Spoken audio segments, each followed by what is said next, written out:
Ndabaramukije abandi ndabahaye mwiriwe bivanye n'aho muherereye n'iteka n'umunezero ntangere byo gusubira kubana namwe mwebanywanyi mukurikira imboneshakure yacu ari nayo yanyu Shiramatsiko TV. Imboneshakure imwe rudende dushikiriza inkuru n'ibiganiro utaronka ahandi. Uyu ni umwanya w'amakuru agezweko ari kuvugwa ngaha mu gihugu c'u Burundi, aho tubagutegurira amakuru ahambaye cane aba ari kuvugwa muri politike ndetse n'andi yose mutamenye, mwamwaranyegejwe tukayatohoza amaze tukabashikiriza ido n'ido.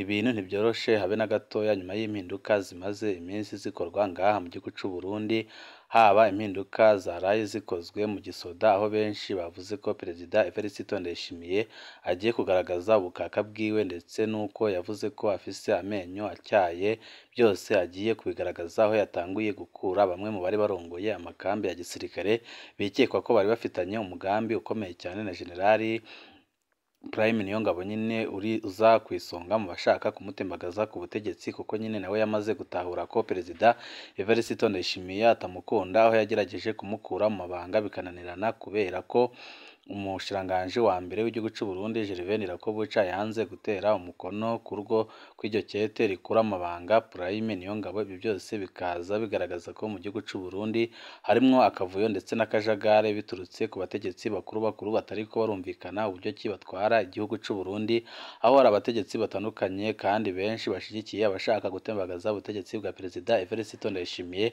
hakaba n'abandi babona ko ibyo Perezida Evariste Ndayishimiye ariko arakora ari ukuri, ariko benshi ubu ngubu icyo bahanze amaso naho Perezida Evariste Ndayishimiye agiye kwerekeza Prime Niyongabo mu gihe kumukura mu mabanga byamunaniye, ndetse n'icyo agiye gukora kugira ngo abashe kuronka imbaraga zituma amukura mu mabanga nk'uko nyine yari yabitekereje, ariko umushiranganje we wa mbere Gervais Rakobuca akanga kubyemeza. Aribyo byatumye nyine Prime Niyongabo kugeza uyu mwanya akiri mu mabanga yo kurongora igihugu c'u Burundi, aho benshi nabo bibaza niba Prime Niyongabo yamaze kumenya iyo nkuru yaricaye gutyo gusa canke se niba hari ikindi kintu gihambaye cane ariko arategura, ariko amasoko atandukanye akemeza ko Prime Niyongabo ariko arategura umugambi ukomeye cane wo gutembagaza Perezida Evariste Ndayishimiye, ariko akabikora mu ruyeri rukomeye cane kuko ariko arakorana n'abahanuzi ba Perezida Evariste Ndayishimiye, nk'uko na Evariste Ndayishimiye yabyivugiye ko mu bahanuzi biwe harimwo abariko baramuhenda, ariko bikaboneka ko abariko baramuhenda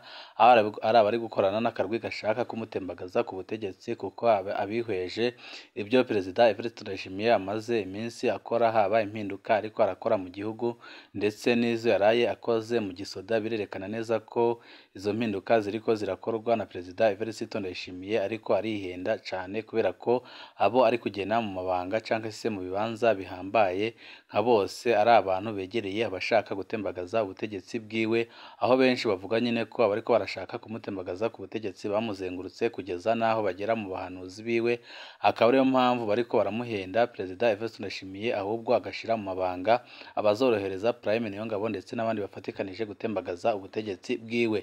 Ni byinshi twabateguriye bijanye n'intango yo gushamirana hagati ya Perezida Evariste Ndayishimiye ndetse na Prime Niyongabo, mu gihe Prime Niyongabo yafatwa nkaho ari we ahora arinda ubutegetsi bwa Perezida Evariste Ndayishimiye mu gihe hari abashatse kubutembagaza, ariko igitangaje nuko abashaka kubutembagaza muri kino gihe barongowe na Prime Niyongabo nyine kubera ko yamaze kumenya ko Perezida Evariste Ndayishimiye afise umugambi ubabaje kandi uhambaye kumubogoza mu mabanga, akaba ariyo mpamvu nawe yahise yifatanya n'abashaka kumutembagaza ku butegetsi, ariko amasoko menshi atandukanye akemeza ko Perezida Evariste Ndayishimiye abizi kandi azi neza ko bariko baramuhenda, ariko ko gufata umwanzuro ndetse no gukora igikwiye byamunaniye, akaba ariyo mpamvu ari gukora ibyo akoze byose, ariko bikaboneka ko impinduka ariko arakora ataco zizaza kumufasha, ahubwo bizongerera imbaraga abashaka kumutembagaza ku butegetsi.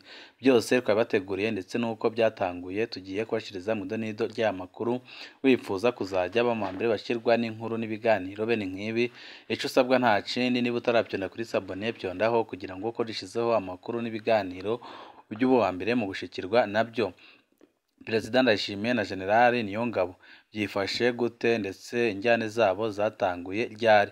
Imyaka 11 General Prime Niyongabo niyo amaze arongoye igisirikare c'u Burundi. Ni ubwa mbere ibyo bishitse mu mateka y'u Burundi. Imbere yiwe washoboye kurongora igisirikare umwanya munini yabaye General Major Thomas Ndabemeye yagitwaye imyaka 9 kuva mu mwaka w'igihumbi kimwe magana cyenda na 67 gushika mu mwaka w'igihumbi kimwe magana cyenda na 76. Muri iyi myaka itatu iheze Prime Niyongabo yafatwa nk'inkingi ikomeye y'ubutegetsi bwa Perezida Ndayishimiye basanzwe banahuriye kuri byinshi. Ndayishimiye na Niyongabo ni abagenzi ba kera. Ndayishimiye yahagarikiye ubugeni bwa Niyongabo mu njyane za Ndayishimiye na Bunyoni. Prime Niyongabo yamye ari uwuhumuriza ko Bunyoni atashobora gutembagaza ubutegetsi. Mu ruye rwo kwigizayo Petero Nkurunziza, Prime Niyongabo yari ku ruhande rwa Ndayishimiye. Muri aya mezi ya nyuma ishusho y'umwizigirwa wa Perezida Ndayishimiye iriko iratakara kwa General Niyongabo. Igisirikare kivugwamwo ubusuma bukomeye. General Niyongabo aboneka nk'uhagarariye ubwo busuma. Abasirikare baridogera cane Prime Niyongabo. Ndayishimiye bizomugora kumugumana mu gihe abangamiye abandi bagenerali yagiriza ubusuma bakoze kuva kuri Nkurunziza. Amarwi yadusumira General Niyongabo nawe arabizi ko igihe asigaje mu mabanga coba ari gito cane. Amazina y'abashaka kumusubirira aranugwanugwa mu gihe nyine Perezida Evariste Ndayishimiye we yarakisinye n'icyete ryo kumukura mu mabanga, ariko bikananirana kubera ko Prime Niyongabo ashigikiwe n'umushiranganje wa mbere w'igihugu c'u Burundi General Gervais Ndirakobuca. Co kimwe n'ibindi bihangange bitekewe n'ubwoba muri kino gihe nawe yoba ari mu bariko baragerageza kurungika imiryango hanze kubera batazi iyo ibintu bitera bija, aho amasoko menshi yemeza ko General Alain Guillaume Bunyoni yamaze kwifatanya na Prime Niyongabo ndetse n'umunyamabanga mukuru w'umugambi uri ku butegetsi kugira ngo babashe kwikuraho Perezida Evariste Ndayishimiye. Ariko Prime Niyongabo akavuga ko naramuka abonye umugambi ugiye kumunanira azahita atagahunga igihugu nk'uko byagendeye undi mu General Niyombare washatse guhirika ubutegetsi bw'umuhisi Petero Nkurunziza. Abonye byanze ahitamo guhunga igihugu, akaba n'ubu ngubu akiri hanze y'igihugu. Prime Niyongabo nawe akaba yiteguye ko umwanya n'umwanya ibintu byahinduka nawe ashobora guhunga igihugu. Prime Niyongabo yaravugurujwe ku kibazo c'imishahara y'abasoda. Mu mpera za Ndamukiza 2023 abasirikare barongewe umushahara ku rugero rutari rwigere rubaho mu mateka y'igisoda c'u Burundi. Imishahara benshi yaragwijwe hafi inshuro zitatu. Ibyo byabaye mu gihe hari haciye iminsi mikeya cane General Niyongabo agendeye abasirikare mu gihugu cose abasaba kwihangana, avuga ko ata mafaranga ariho, ko abasoda borindira igihe imishahara izoduzwa ku bandi bakozi ba leta. Ishavu mu basoda ryari ryinshi cane nyuma y'ibyo biganiro. Henshi nta n'ikibazo abasoda bamubaza kubera umubabaro. Icababaza abasoda ni ubukene budasanzwe bari barimwo, aho bamwe batari bagishobora no kuronka agatike ko kuja kuramutsa imiryango. Ariko umukuru w'igisirikare akaguma yerekana amatungo y'umurengera mu kugura amapariseri y'amamiliyaridi, kubaka amazu agerekanye, kwihariza urudandaza rw'imiti mu gisoda n'ibindi byinshi cane. Benshi baribuka amakuru ya RPA avuga ingene General Niyongabo yafatanywe muri Kigarama 2022 amadolari ibihumbi amajana 200 yari ajanye mu rugendo. Kongera imishahara abasoda ntibyasabye ko leta ihindura amafaranga ikoresha mu mwaka. Ni nayo mpamvu mu gisirikare hakwiye urukurukuru ko amafaranga bongewe ari ayo bahora bibwa. Mu gihe atansiguro itanzwe nta nkeka ko urwo rukurukuru ari rwo abasoda bazogumana. Ubusuma budasanzwe mu mishahara y'abasirikare. Haraciye amezi hahagaritswe abasirikare batari bake bakora mu biro bijejwe imishahara y'abasoda. Amatohoza yerekanye ubusuma bukomeye bwahora bukorwa n'abo basirikare, aho buri kwezi bahora baduza imishahara y'abasoda. Bamwe ugasanga nk'umusirikare umwe baramuhembye amamiliyoni ku kwezi, bagaca bamutelefona bamusaba gusubiza ayo mahera, ariko bakumvikana ayo bamusigira. Ibisongerezi by'intwazangabo bikora muri urwo rwego basanze byaratunze ku rugero rutangaje, aho usanga bamwe bafise amazu mu makaritsiye nka yose ya Bujumbura, baraguze imiduga izimbye. Bamwe mbere imiryango bayarayirungitse muri Canada. Amakuru y'ibanga akwiragizwa mu basoda avuga ko bano basirikare boba barakoranye na General Niyongabo mu kunyonora amatungo yaragenewe abasoda. Ayo makuru avuga ko buri kwezi hoba hahora hakorwa intonde zibiri z'imishahara listing, rumwe rwaheza rukanyegezwa ruvuga umushahara w'ukuri wandikiwe umusoda n'urundi rwaja ko imishahara abasoda bahabwa. Biragoye rwose kumenya ukuri kw'ayo makuru ariko arakwiragizwa mu basoda. Ico bikoze hari ibisongerezi bigeze mu ibohero kubera ubwo busuma. Hari n'abasirikare birukanywe kubera amakonte yabo yaciye ko iyo mishahara y'ubusuma. Muri urwo rwego ibisongerezi byasubirijwe n'intwazangabo. Ayandi mafaranga yibwa cane nayakurwa ku mishahara y'abasirikare baja mu bikorwa byo kugarukana amahoro muri Somalia na Centrafrique. Umuntu afatiye ku basoda baja muri Somalia gusa umusoda wese baramutwara hafi ibihumbi 600 by'amafaranga y'amarundi ku kwezi. Umuntu afashe ko buri kwezi muri Somalia haba hariyo abasirikare baba ibihumbi 5, nukuvuga ko buri kwezi babatwara hafi miliyaridi 3.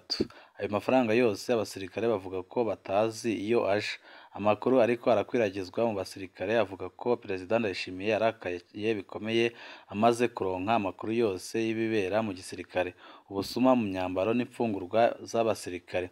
Intwazangabo twaganiriye zaratweretse ingene abasirikare bagiye gufungura kuva mu Kakaro 2023. Abasoda bagiye gusubira gufungura ibintu batari bacibuka ko bibaho. Ibyo baheruka mu myaka ya kera kuri bagaza no mu ntwaro ya mbere ya Buyoya. Inyama, amata, mukate, sukari, ifu y'ibigori, imboga, ibyanwa n'ibindi.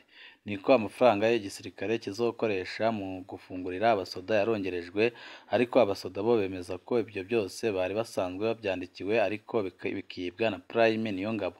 Buri mwaka abasirikare barafise imyambaro myishasha bandikiwe, ariko iyo bagize Imana bakaronka umwambaro umwe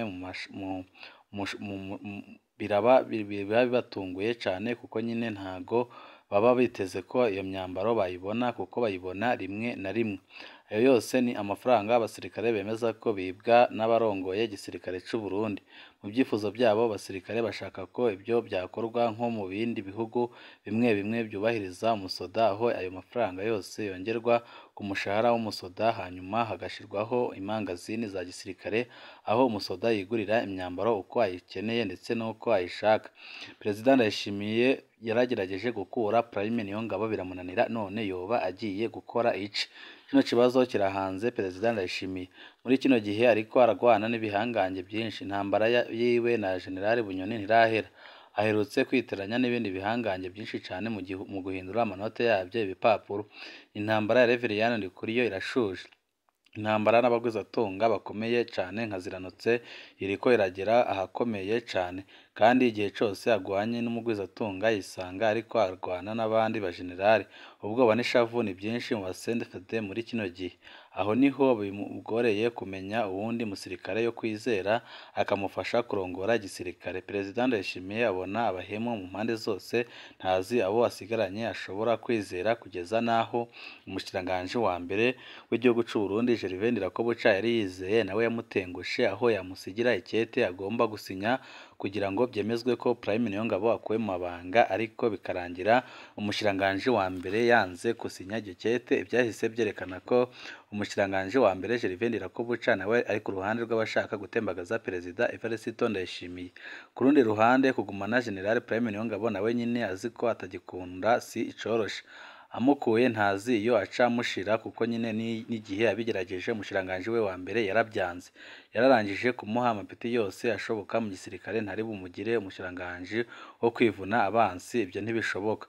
Kumbure yazamukura acamupfunga nawe nkuko yagize Bunyoni, ariko nabyo ntibyoroshe kuko Prime Niyongabo nawe si umwana, ni umusirikare ukuze cyane kandi w'inyagenge ashobora guhindura ibintu umwanya n'umwanya, aho benshi bari kwikeka ko n'impinduka zakozwe mu gisoda zose zaba zije gushigikira Prime Niyongabo kugira ngo gukura Perezida Evariste Ndayishimiye bimworohere, canke azamurungika mu buserukizi bw'u Burundi mu makungu, ariko nabyo ntibizashoboka kuko Prime Niyongabo yavuze ko atazemera gusohoka mu gihugu, ahubwo ko azahaguma agahangana na Perezida Evariste Ndayishimiye uje kumuvangira.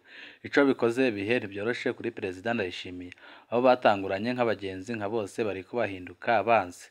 ubusuma bakoze babukoranye na Perezida Nkurunziza abandi yari abo barekeye kugira bagume bashigikiye ikiringo ca gatatu. Guhindura ibyo bintu ku bantu bamaze kumenyera kwihereza amamiliyaridi ni intambara itoroshe. Abasirikare bo bafifuza kuronka indongozi nshasha nyuma y'imyaka 11 mu butegetsi bwa Niyongabo, ariko nabyo ntibyoroshe habe na gatoya kuko biragoye ko Prime Niyongabo azakurwa mu mabanga abure gukora kudeta. Ariyo mpamvu Perezida Evariste Ndayishimiye nawe ariko arakora impinduka mu gisoda ndetse no mu butegetsi bw'igihugu, ariko bikaboneka ko impinduka ariko arakora n'ubundi abahanuzi be bariko baramuhanura abantu babi cane, abantu bashobora kumutera ingorane kuko Prime Niyongabo n'ubundi aba yaratembagaje ubutegetsi hakiri kare igihe Perezida Evariste Ndayishimiye yari hanze y'igihugu, ariko haba amakambi amwe yanga ko uwo mugambi uja mu ngiro. Ariyo mpamvu Prime Niyongabo yanze kubikora kuko yanze ko asesa amaraso nk'uko byagenze mu myaka yagiye itambuka aho ubutegetsi bwatembakazwaga abarundi batari bake isinzi bakagandagurwa, abandi bakanyuruzwa bakaburwa irengero, abandi bakayata bagahunga nk'uko byagenze mu mwaka wa 2015 hageragezwa gutembagazwa ubutegetsi bw'umuhisi Petero Nkurunziza, ariko bikarangira bidakunze, ariko abarundi batari bake bakahatikirira.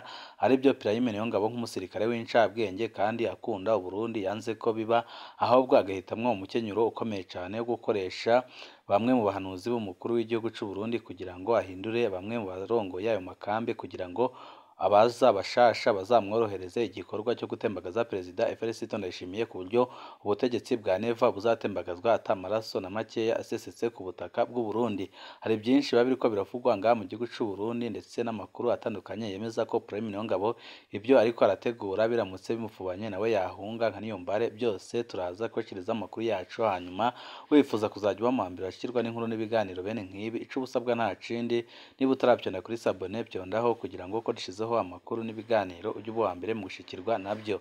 Ibihe byiza nibyo ndabipfurije abanywanyi bacu.